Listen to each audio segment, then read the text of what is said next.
নমস্কার। যুক্তি তর্ক সঙ্গে অর্কই আপনাদের স্বাগত। আপনাদের সঙ্গে আমি অর্কপ্রভ সরকার। সবাইকে আরো একবার কৃতজ্ঞতা জানাই, যেভাবে আপনারা আমার এই অনুষ্ঠানকে সাহায্য করছেন, সহযোগিতা করছেন। কৃতজ্ঞতা জানানোর ভাষা নেই। আপনারা যে ডিভাইসেই আমার অনুষ্ঠান দেখুন না কেন, সাবস্ক্রাইবার বাটনের পাশে একটা থ্যাঙ্কস বাটন আছে। সেই বাটনে ক্লিক করলে সুপার থ্যাঙ্কস, আপনাদের সহযোগিতা আমার কাছে সরাসরি চলে আসবে। দেখুন, কেন্দ্রীয় স্বরাষ্ট্রমন্ত্রী অমিত শাহ কলকাতায় পৌঁছে গেছেন। তার অনেক অনুষ্ঠান আছে, কিন্তু জনসভাটা নেই। তার কারণ হচ্ছে, এই তো প্রধানমন্ত্রী জনসভা করে গেলেন, অমিতজিও এসছিলেন বছরের শেষে। এখন সংগঠনকে চাঙ্গা করা, জনপ্রতিনিধিদের সাথে কথা বলা, রোডম্যাপটা ঠিক করে দেওয়া, অনেকগুলো জোনে ভাগ করা হবে রাজ্যকে।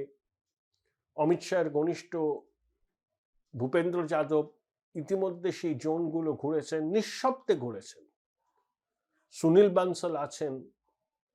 অর্থাৎ যুদ্ধকালীন তৎপরতায় নির্বাচনের আগে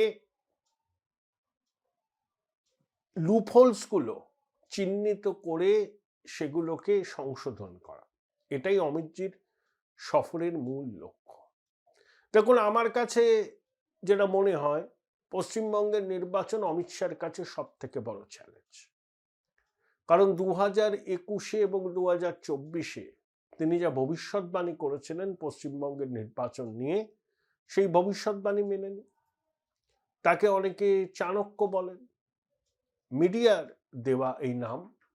তো তৃণমূল তাকে বারবার কটাক্ষ করেছে, তৃণমূল বারবার তাকে কটাক্ষ করেছে, বিঁধেছে, ব্যঙ্গ করেছে।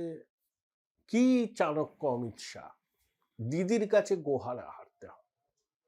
তাই অমিত শাহ তো চাইবেন যে তৃতীয়বার তার কি বলবো প্রেডিকশন বা আশা, সেটা যেন পূরণ হয়। এবার যেন তাকে কটাক্ষের মুখোমুখি পড়তে না হয়।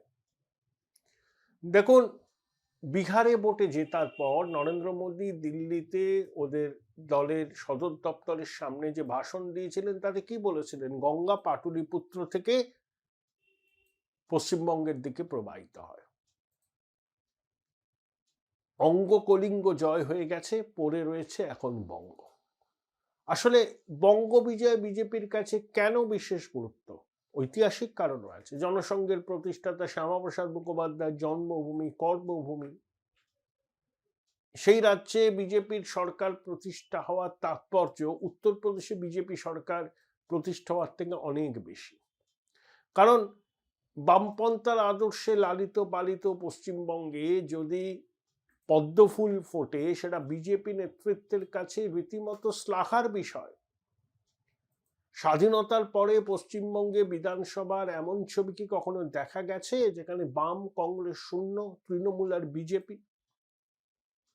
যে বিজেপিকে সাংবাদিকরা একসময় বড় বাজারের পার্টি বলতো, খুব একটা কেউ যেত না মুরলীধর লেনে বিজেপির অফিসে। সেই বিজেপি 40% কাছাকাছি ভোট পায়, 12 জন সাংসদ, এতজন নির্বাচিত বিধায়ক। তাহলে ক্ষমতায় না আসলেও বিজেপি যে প্রধান প্রতিপক্ষ, এবং আজ না হয় কাল তারা যে ক্ষমতায় আসবে, সেটা বিজেপি নেতৃত্ব জানেন। কিন্তু এবারের নির্বাচনটা তাদের কাছে অগ্নি পরীক্ষা এবং সব থেকে বড় চ্যালেঞ্জ। কারণ পড়শি বাংলাদেশের হিন্দু নিধন, দীর্ঘ সীমান্ত। দেখুন, ময়মনসিংহে দীপু দাসের হত্যা হয়েছে, পশ্চিমবঙ্গে শামসেরগঞ্জে রাধা গোবিন্দ দাস এবং চন্দন দাসেরও হত্যাকাণ্ড হয়েছে। ওই তৌহিদি জনতাই করেছে। ওরা মূর্তি বানাতেন। বাংলায় এখন ভক্তিগীতি গাওয়া যাচ্ছে না, লগ্নজি তাকে বলা হয়েছে সেকুলার গান গান। আবার বাংলাদেশে দেখুন, ময়মনসিংহে মাজার আক্রান্ত হচ্ছে, সঙ্গীত শিল্পী জেমসের অনুষ্ঠান বাতিল করে দিচ্ছে তৌহিদি জনতা। তাহলে এখানে গানে মা শব্দ থাকলে একদল বলছে গাওয়া যাবে না, সেকুলার গান গান। বাংলাদেশে জেমসের কনসার্ট বন্ডুল হচ্ছে, উদিচি ছায়ানট আক্রান্ত হচ্ছে, হিন্দু খুন হচ্ছে, খুব কি পার্থক্য আছে? বাংলাদেশে হিন্দু মাতৃশক্তি শাঁখা পলা পড়তে ভয় পান, বৈষ্ণবরা গলায় কণ্ঠি রাখতে ভয় পান, স্লোগান উঠেছে একটা একটা ইস্কন দর, ধৈরা ধৈরা জবাই কর। পশ্চিমবঙ্গে কি জনবিন্যাস বদলাচ্ছে না?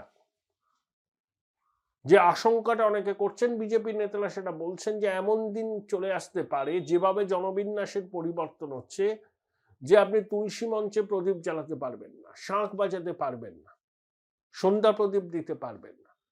এই পরিস্থিতির পরিবর্তন তখনই হবে যখন এখানে রাষ্ট্রবাদী সরকার হবে। এটা বিজেপির ন্যারেটিভ, এবং এই ন্যারেটিভ কারেন্সি পেয়েছে। পশ্চিমবঙ্গে 100 জনের মধ্যে 56 জন হিন্দু বিজেপিকে ভোট দেয়, গুজরাটে 100 জনের মধ্যে 61 জন দেয়। হিন্দু ভোটের পোলারাইজেশন গুজরাটের পর পশ্চিমবঙ্গে। তাহলে হিন্দু ভোটের আরো মেরুকরণ, বাংলাদেশের ঘটনা প্রবাহ সেই মেরুকরণের কাজে সহায়তা করবে, অনুঘটকের কাজ করবে। তারপরে পেহেলগামের হামলা, শামসেরগঞ্জের ঘটনা, সেগুলো আরো হিন্দু ভোটকে একটা করবে। বিজেপি লড়বে আসলে 220টা আসনে, সবকটাতেই লড়বে তারা, কিন্তু 74টা আসন মুসলমান ভাই বোনেরাই ফলাফল নিয়ন্ত্রণ করবে। সেখানে বিজেপির পক্ষে এই মুহূর্তে কিছু করা সম্ভব নয়। বাকি 220টা আসন, তার মধ্যে 20টা আসনে মুসলমানরা 25% কাছাকাছি, কিন্তু সেখানে জবরদস্ত লড়াই হবে। কিন্তু এই 220টা আসনের থেকে 148টা পেতে হবে। বিজেপির টার্গেট মিশন 170, অসম্ভব নয়, কঠিন।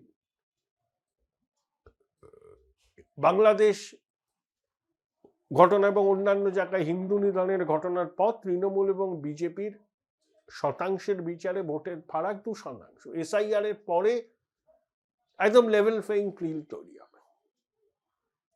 এই আবহেই অমিত শাহ আসছেন।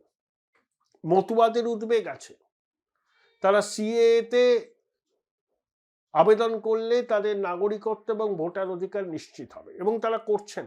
অনেক অপপ্রচার হয়েছে সিএ নিয়ে, কিন্তু যারা আবেদন করছেন তারা নাগরিকত্ব পাচ্ছেন। অমিত শাহ এই বিষয়টাকেও অ্যাড্রেস করবেন, মতুয়াদের এই যে আশঙ্কা, নাম বাদ যাওয়ার আশঙ্কা।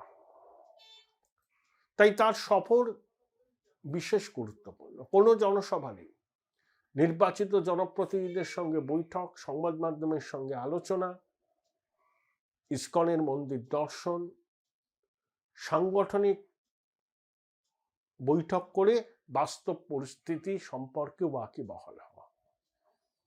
শোনা যাচ্ছে অমিত শাহ জানুয়ারি থেকে মাঝে মধ্যেই আসবেন, এবং তার থাকার জন্য এখানে একটা বাড়িও নাকি ঠিক করা হচ্ছে, তার নিরাপত্তার বিষয়টা আছে। প্রধানমন্ত্রী ঘন ঘন আসবেন। আগের বারের ভুল বিজেপি করবে না, যেটা কৈলাস বিজয়বর্গীয়রা করেছিলেন।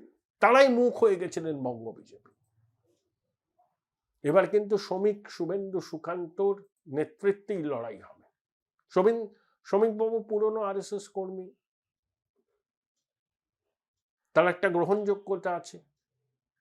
শুভেন্দু বাবুর মতো পায়ের তলায় মাটি থাকা নেতা বঙ্গ রাজনীতিতে খুব কম, তৃণমূলেও খুব নেই। দিদিমণি আছে, তাছাড়া কেউ নেই। বাকিরা সব এমটি ভেসেল, সাউন্ডস মাচ। এবং শুভেন্দু বাবু অমিত শাহের অত্যন্ত আস্থাভাজন। দিনে 350 থেকে 400 কিলোমিটার শুভেন্দু ট্রাভেল করে প্রতিদিনই। দেখি আজ গঙ্গাসাগর, কাল পুরুলিয়া, আজকে কলকাতা, কালকে উত্তরবঙ্গ। চরকি চরকি চরকি হেলিকপ্টারে তো যান না, গাড়িতেই যান, ট্রেনে যান। উত্তরবঙ্গ গেলে প্লেনে যান। তার এই যে পরিশ্রম, এবং নিচুতলার বিজেপি কর্মী সমর্থকরা শুভেন্দুকে তাদের ঘরের লোক বলেই মনে করছে। তিনি তৃণমূল থেকে এসেছেন বলে আর সেই কোনো দূরত্ব নেই, এবং অমিত শাহ ভরসাও করেন। তবে প্রার্থী বাছাই এবার আরএসএস এর ভূমিকা থাকবে, আরএসএস এর সঙ্গে সমন্বয় বৈঠক হবে। আরএসএসও এবার ঝাঁপিয়ে পড়েছে এই নির্বাচনকে সামনে রেখে বিজেপির জয় যাতে হয় সেটা নিশ্চিত করার জন্য। যে শীতলতা সম্পর্কে ছিল, যে দূরত্ব ছিল, সেই দূরত্ব মুছে গেছে। তাই অমিত শাহর এই সফর বঙ্গ বিজেপিকে নতুন অক্সিজেন দেবে। খুব ভালো করেছেন জনসভা না করে। এখন এই বৈঠকগুলোই খুব জরুরি, তাতে সাংগঠনিক অবস্থাটা বাস্তবে বোঝা যায় এবং ফাঁক ফোকরগুলো চিহ্নিত করে ভোটের কাজে দলকে ঝাঁপিয়ে পড়তে বলা যায়। সেই লক্ষ্যেই অমিতজির এই বঙ্গ সফর। Join Indian Institute of Hotel Management now. Right choice, right decision.